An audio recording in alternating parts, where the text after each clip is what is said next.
That's right. Welcome, fans. Scotty Bender here with superstar Rob Schulz and the big guy.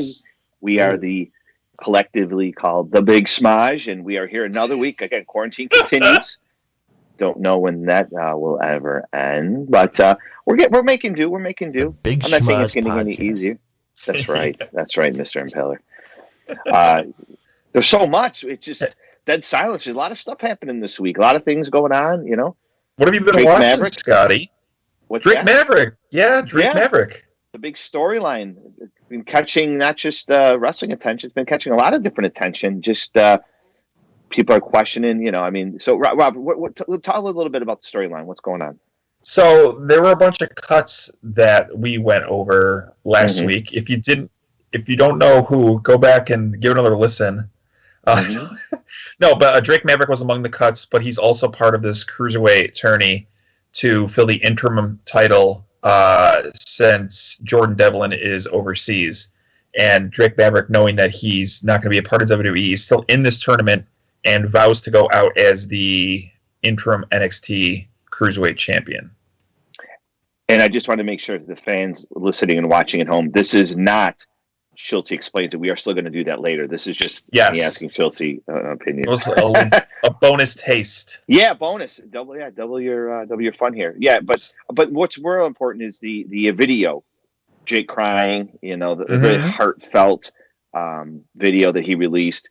Very upset, his dream, WWE, and a lot of people, are thinking maybe, first of all, they don't know if this is actually a storyline that WWE, if this is a work or, because he does have a 90-day non-compete, so are they getting the most out of him right now until that time?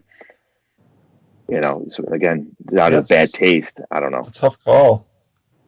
Remember seeing him as Rockstar Spud over in TNA. Oh, here's the video right there. Just got off the phone with WWE Talent Relations. Is Mark Garano. His hair has told me that as of today, I have been released from my WWE contract. Due to the current climate with what's going on in the world, and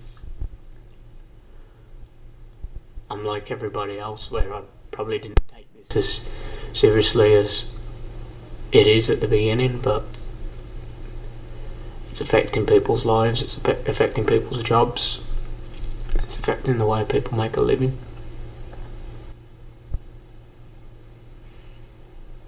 I'm very fortunate that WWE is still allowing me to compete in the NXT Interim Cruiserweight title tournament, but it's very likely that those will be the last matches I ever have. If these are the last three matches I have, I just want everybody watching at home to know that you'll have my all. You'll have everything.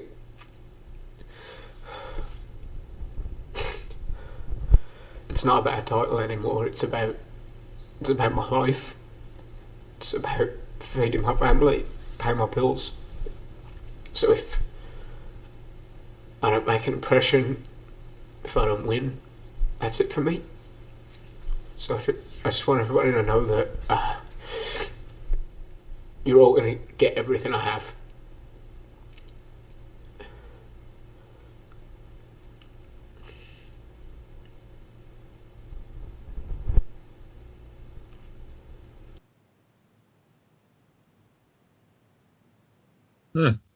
Yeah, very sad. I mean, this virus, this has crippled our economy, and it's not just, it's touching everybody, and even in the wrestling world, and it's just, a shame to see, the emotion that he is presenting there. He's very, very upset, and rightfully so.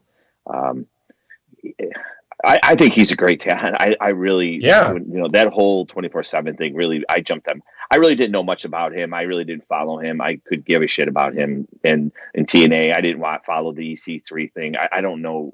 I didn't really know much about him.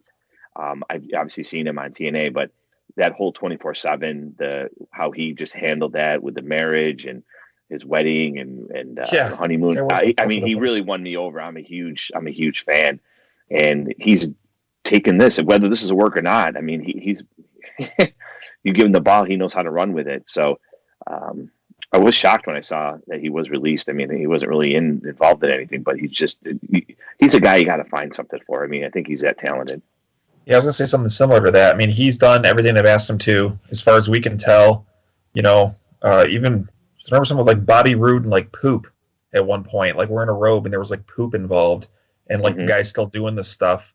I don't understand. I guess unless he was making like way too much money, like how can they bringing in new guys like Jake Atlas, for instance, or El Hijo de Fantasma, stuff like that. But they're going to get rid of Drake Maverick, guy who is entertaining whatever he's doing. Like I don't understand that. Yeah, and that goes beyond the whole virus thing. I'm sure there's somebody in every single volley of cuts where you're like, why is that guy gone? Right. They couldn't get rid of him unless Drake's making too much money, which I don't see how. But no, it'll be interesting to see how it all plays out here in the coming weeks. But again, big Drake Maverick fan. Wish him the best wherever he goes, or if he could love the Drake. Reset. Love the Drake. Love the Drake. Big guy, what do you think? About the same. He's really done well with everything they've given him. And he's gone above and beyond with the 24/7 title. That was awesome. It was pretty much him making a gimmick for himself and taking that extra step. So you feel bad that he still has to be on TV when he's released, but at the same time, he still gets to show what he can do. Yeah. He's actually getting to show he can wrestle, which is something that he hasn't done a lot of in WWE. So it's probably good for his future in that sense. Yeah. Yep. Well, I mean, these guys that are getting cut right now, there's nothing saying they can't be hired back sometime in the future also. Correct. Maybe he's on the short list. We're going to see some of them once this all breaks and things open up. I guarantee you're going to see some guys, ones who haven't, jumped ship to other feds, but you'll definitely see some guys that'll be back. It's funny how like some people are just, trying so hard to get out, asking for their release, before all this and, way before with like the revival and stuff like that. And then you got people who get cut. You didn't hear from them again. Then you got other people who get cut like Sarah Logan, who just shows up anyways. And then Drake Maverick, who's wearing a WWE t-shirt in there. Right. They just gave him his papers. Yep. Speaking of WWE. Yes. It's 25 years of Triple H. You believe it? Yeah. Wow. 25 years of Triple H. Unbelievable. Love him, hate him, however you feel about him. I think he's one of the greatest. Not going to say he's the greatest of all time, but I have a lot of respect for him. Just not as a wrestler, producer, what he's done for NXT. He's kind of reinvented himself throughout the years, and I've never seen a guy that could just be off TV for a while, come back for a short run, and just get that much interest in his storyline of what he's doing, and he just pops in and just can make a big deal. It's pretty amazing how that works. Back in the day, when he first started, he wasn't like a big guy, No. Like he was like second fiddle or in a slop match with the Warrior at WrestleMania 12. Or like it was even weird to me, like when he became like the leader of DX, after Shawn Michaels left. I think that had to happen for Triple H to get, to become the guy he is today. But yeah, I think you hit the nail on the head. He could be gone for a while and come back, and there he is. He's very powerful. He holds a lot of power in the wrestling Absolutely. Business. And yes, not saying that marrying Stephanie McMahon didn't help that at all, but again, he's very smart. He's a very smart man, and he's credited with NXT like all the time. Yeah. People always talk about how that's his baby. So very cool. You have ton of respect for him. Look at some of the feuds that he's been involved in throughout the years. Some of the wrestlers. They're just, you could sit back for hours, and just go through the libraries. One of my favorite feuds, probably. I like when he would hook up with The Rock. That was one of my favorites. I like the Daniel Bryan storyline when he was trying to, with the whole coming out and just saying he's too small. I enjoyed that. Just so many. I mean, just so many. Him and Shawn Michaels. I loved how they had that love-hate relationship throughout the years. Like one minute they could be wrestling as enemies, the next minute they're back together. I've always enjoyed how that worked throughout. And now, obviously, as the years have gone on, they have stayed tight. But just to see them go through the ups and downs, I think that has been pretty interesting. And just Schulze, what about you? What is your thoughts on Triple H when it comes to like favorite feuds he's had? So I don't know if it was my favorite feud, but one that we talked about a lot as our little friend group with Doc Zarniak and Big Daddy Watts. They were Owen Hart and Triple H fans, respectively. So when they were going at it, Owen and Triple H, that was getting a lot of press in our little group, and it was fun to watch. I liked that whole thing when it was the New Age Outlaws, Triple H and X-Pac. That was like my favorite DX incarnation, and I'm a Sean Waltman fan. I dug that. I absolutely enjoyed the whole DX. That was a lot of fun. I really that was at the height of my the wars, the Monday Night Wars, and I remember again sitting in front of two televisions watching both of them. And when DX, when they invaded WCW and that whole thing, they fired the first shot. Yeah, they fired the first shot. Yep. I always remember, and it was him and Shawn Michaels. But one of my more comedic times is when they were wearing the face shields with Sergeant Slaughter. Yes, that was great. That's good. They were fun. They were always comical. Probably one of my favorite matches with Triple H. I'm going to go back to SummerSlam 2008. Was probably Triple H and the Great Khali. What? Oh no, that's a joke. That's a joke. That was probably one of the worst matches. Wow. I got one. I got a real one that you might not have even seen. Triple H versus Taka Michinoku. Have you seen this one? I've not seen it, but I know it was. I don't remember it, but it was phenomenal. Yeah. It was wonderful.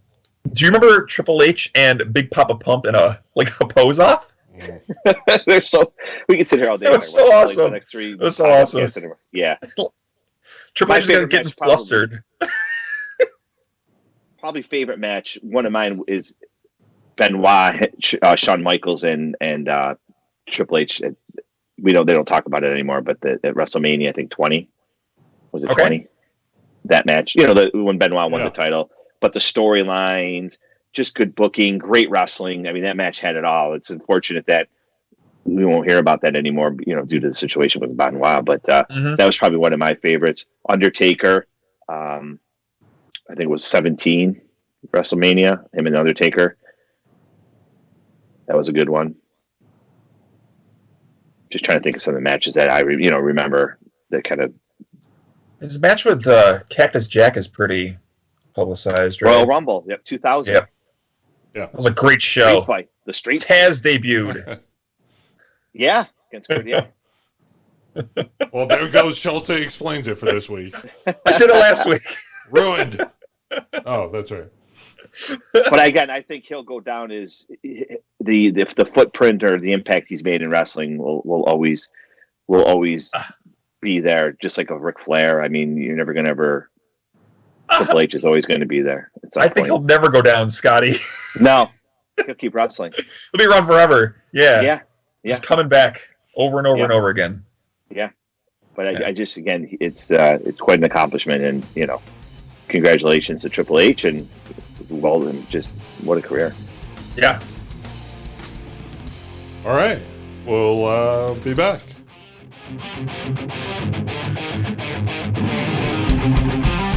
Ladies and gentlemen, over the past few weeks, one of the hottest topics in the entire wrestling world today, and especially here at the Universal Wrestling Federation, is the feud between Devastation Incorporated and the Fabulous Freebirds. Now, Terry Bam Bam Gordy of the Freebirds was not present. He was in Japan. He has cut his trip short and come back from Japan. This feud, Terry, we've asked you out here. We'd like to get a few comments from you on your feelings on the feud with Devastation Incorporated. I didn't come here to talk. I come here to kick somebody's butt. Now, Now, ladies and gentlemen, as we all know, the acquisition of Devastation Incorporated, the Angel of Death, and Terry, we know that the Angel of Death was a protege of the fabulous Freebirds. Your comments on his turn? All I can say is I'm ready to kick his too, anytime, man. Hey, listen, I cut my trip short from Japan just to come here and get a hold of Akbar's group. And let me tell you, and especially that big, tall, 500-pound, one-man gang. Like I said, I didn't come here to talk. You just get somebody in the ring, I'm ready to kick one. I understand that, Terry. One more thing, we'd like to ask you exactly, you weren't here. They hurt Michael Hayes, and they also Buddy Roberts. Now, your feelings on that. You were not.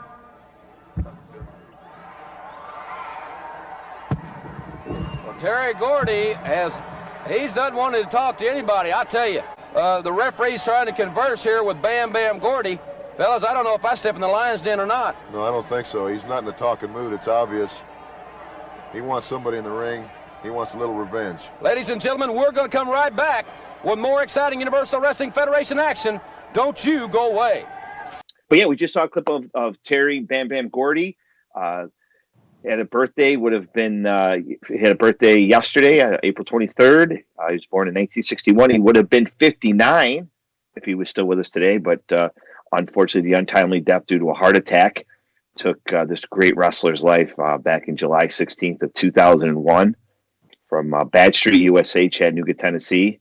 Obviously, very well-known, part of the threesome, the Fabulous Freebirds with Michael Hayes and Buddy Roberts. Gordy started wrestling when he was 14 years old, which is kind of amazing. Yeah. So Freebirds, just a little history, started in Mid-South. Bill Watts' creation. Bill Watts is credited for creating the Fabulous Freebirds. There they feuded a lot with Lawler and Dundee. And then Mid-South went to UWF, Universal Wrestling Federation, and he became the world champion there. Some very memorable times with the Freebirds, Terry Gordy, in the World Championship Wrestling. We all remember that from the Sportatorium on ESPN. Obviously, memorable feuds with the Von Erichs.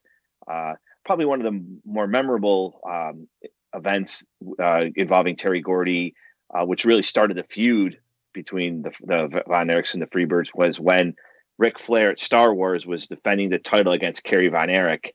And Kerry Von Erich was about to win the match, go out of the cage, and Terry Gordy came and slammed the cage on Gordy's head. Excuse me, on Von Erich's head, the infamous door slam. Fans went nuts. They went nuts. They were worried about rioting because obviously Kerry Von Erich was Texas's favorite son. All the Von Erichs, but big, well-known incident in World Class Championship Wrestling lore. Stayed in World Class for a year or so. They feuded with the Von Erichs, the 6-man titles, and that's where he actually learned the Asiatic spike, the thumb from Killer Khan. Actually taught him the Asiatic spike when he was in World Class. Also, well-known tag team partner of Dr. Death, Steve Williams, the Miracle Violence Connection in All Pro Japan.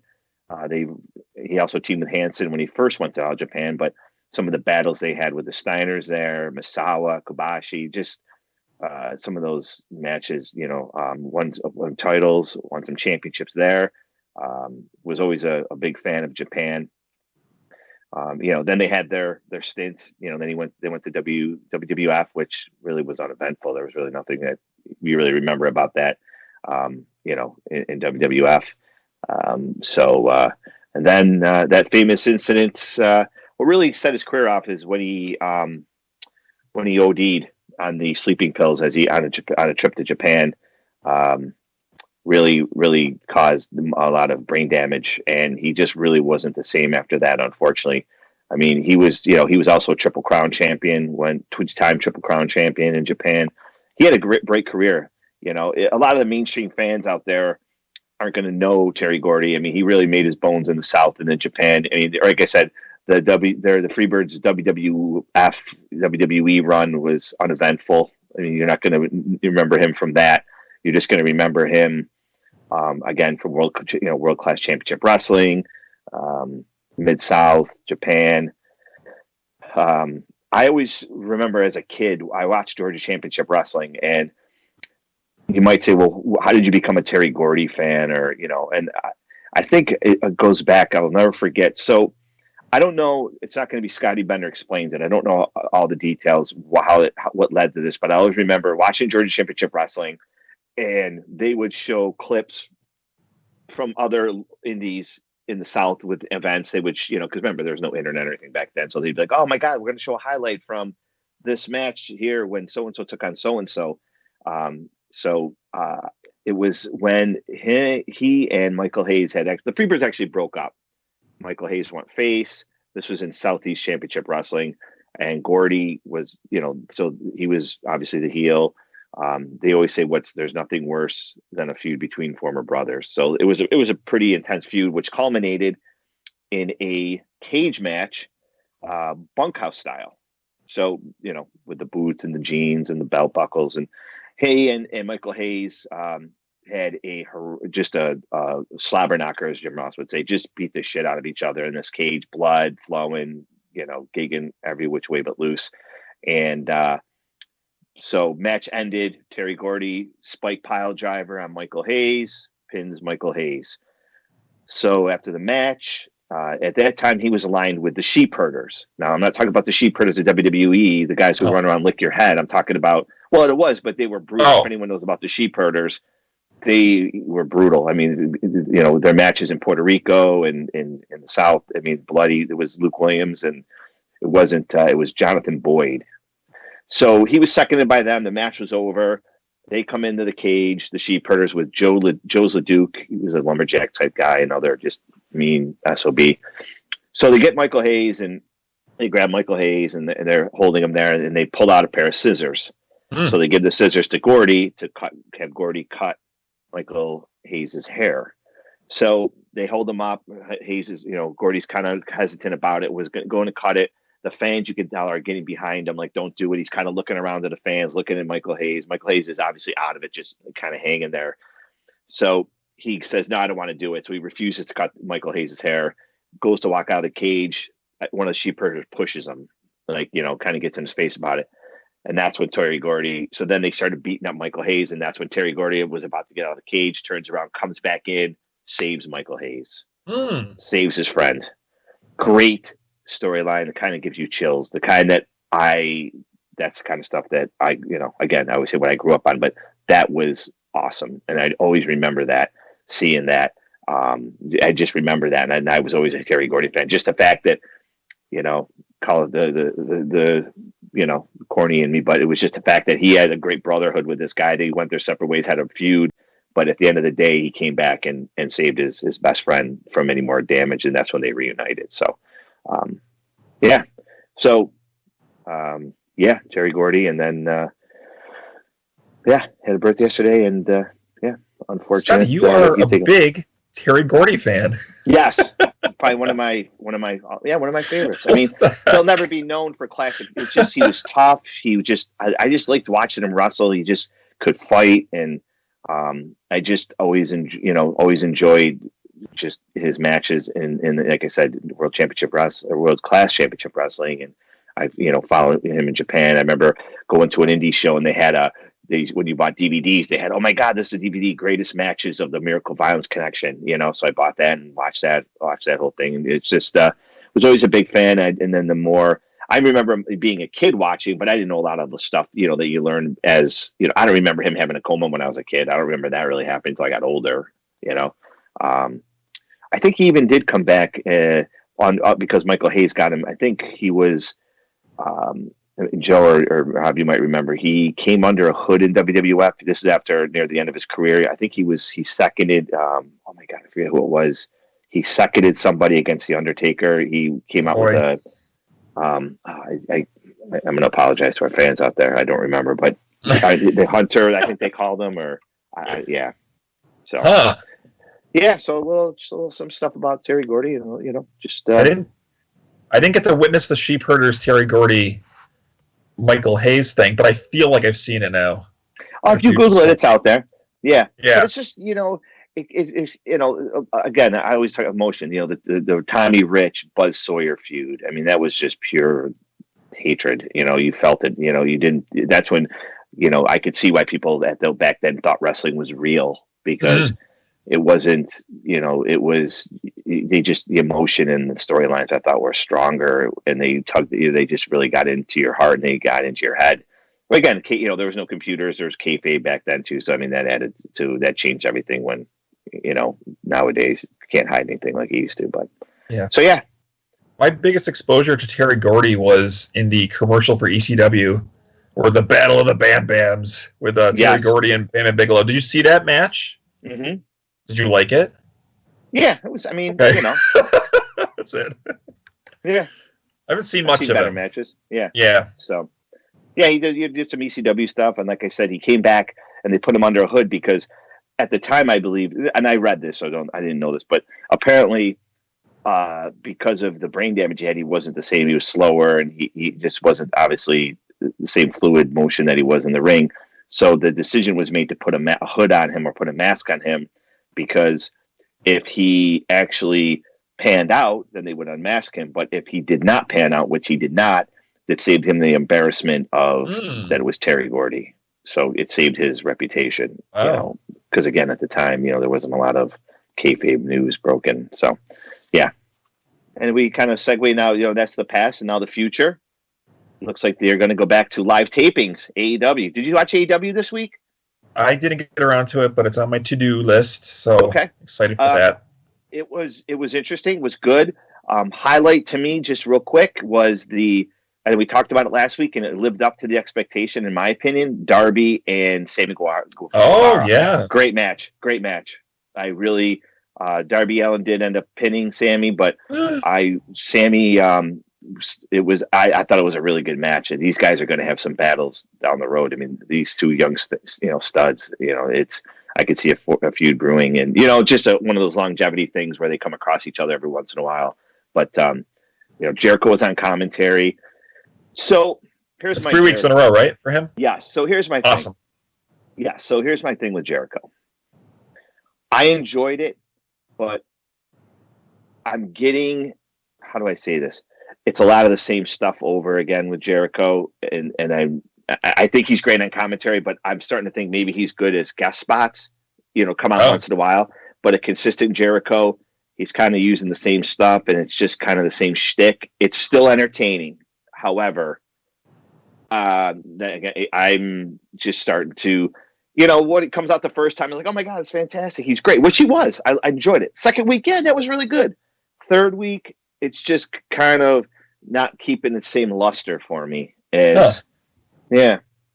But I still think he's good, absolutely. But it'd just be interesting to see, the next coming weeks if I feel the same way. But he's got funny lines in there. So, but they're going back to the live tapings, which should be both AEW and the Fed, right? Yeah. So I didn't know this. Their Money in the Bank is coming up. Yeah, May, what is it? May, whatever that Sunday is. 4th? May 3rd. Maybe, May 3rd. Yep. May 3rd or May 10th, one of those. Probably the 3rd. They're fighting at the corporate headquarters? Yeah. What? Okay. Yeah. All right. I didn't expect that to happen. Right. Our friend Brodie Lee was on this week again. Yeah. Yeah. So here's my thing with Brodie Lee. Mr. Brodie Lee. Mr. Brodie Lee. Obviously, we all know, if you listen to the podcast or know me personally, I'm a big Brodie Lee fan. So here's my thought, though. So I don't know if you caught it up, but at the end of the match this week against the unknown jobber he destroyed, he stared down Marco Stunt. The little guy? Yeah. So apparently next week they're having a match. My only complaint is that I would hope that with Brodie coming as being the Exalted One and coming on, with all this hype, I just thought that there would be more to, like, not a build up, but like you brought him in and built him up to have Marco Stunt. Like, I understand that the circumstances, but I don't know. I mean, Marco Stunt already got destroyed by, Luke. Oh my God, what's his name? I'm having a brain. What's his last name? Luke Hawk. Travis Archer. Yeah, Lance Archer. Lance Archer. Luke Hawk. Oh Jesus, Lance Archer. So he already went against them a few weeks ago and got destroyed. I mean, dismantled. And now I don't know where they're going to go with this. I don't know. Are they trying to bring? I just you bring the Exalted One in. They this week of promotion, bop, bop, bop, bop, bop. And then, he's gone out and leveled a bunch of jobbers in the last few weeks. Yeah. Which I'm okay with. I'm all from the school of building a guy up through jobbers. That's how I grew up watching wrestling. Mm-hmm. But to have this all of a sudden him stare down Marco Stunt a couple of weeks, and now next week Brodie Lee and Marco Stunt. I just thought that there would be more to the Dark Order and substance than the Marco Stunt. But you wanted him to walk in and just kick the head off of Kenny Omega. Something like that. Yeah. Just a little more like, I understand. Something. Yeah, that makes sense. And again, I get the build up, but it'd be different if it was someone on the sidelines that I thought would have a decent match. If it was Luchasaurus or someone out, even Jungle Boy, you know what I mean? Or just somebody, but Marco Stunt, I don't know. I just don't want to see the Dark Order fizzle, because I'm a big cheerleader for the Dark Order, and I don't want to see, that go to the wayside. So I think I still believe it's a good angle, and I think they got some good stuff that they can do. So we'll see. Yeah. And we'll be back. Be right back.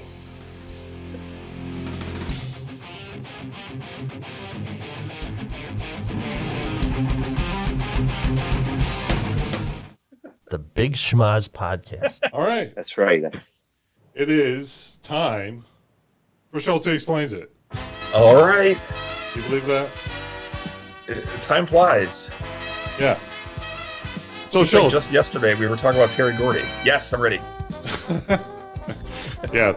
No Terry Gordy. I did like it. Okay, go. Okay. WCW.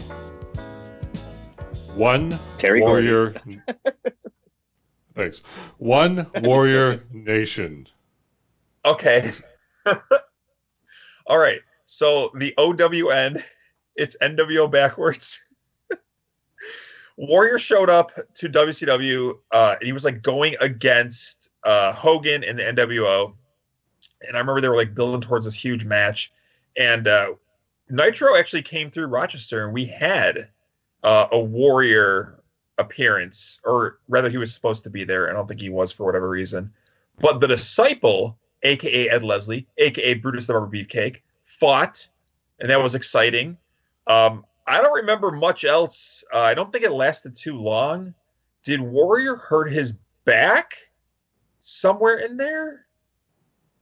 Or something? I don't remember much. I just remember that OWN was the inverse of NWO, and Warrior showed up in pants to counteract Hogan. I think that's as good as we're getting, Joe. Wow. So glad there you you have did it. that. Bender, you got a hot button, buddy? I do. So this week's hot button has nothing to do with wrestling. It's more about social and communication. So let me explain a little bit. With this pandemic, there's obviously not much to do.